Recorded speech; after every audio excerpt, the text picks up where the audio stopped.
Yan guys, NMAX B2 nagpakabit ng Nitri Pro, ng MDL, tsaka ng Bosch horn. Ang sistema nito, gusto niya gumana pa rin yung stock horn at the same time gumagana yung loud horn na may kasamang Nitri Pro. At syempre yung MDL natin na high and low. Ayan, binaklas ko na yung harapan na pairings niya at naglatag na ako ng mga wire dyan para dun sa dalawang horn na Bosch, pati dun sa stock.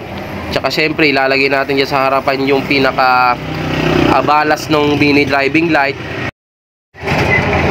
Yan, binaklas ko na rin yung tagiliran. Ayan, naglihatag na rin ako ng wire sa tagiliran mula sa battery papunta doon sa relay. Yan, ayun yung pinaglagyan ko ng relay. Yan, syempre dapat hinangin natin para maganda yung kapit niya, maganda yung flow ng current, mas mababa yung resistance niya. Yan, para pulido yung gawa.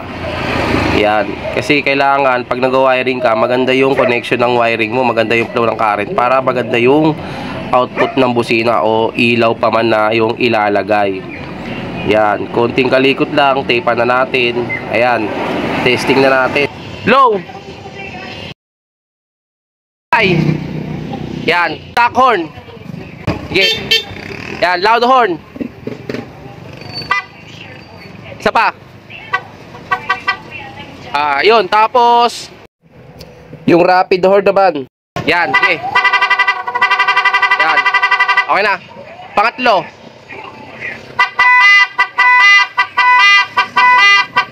Okay na. Pangapat. Kahit hanggang pangapat lang.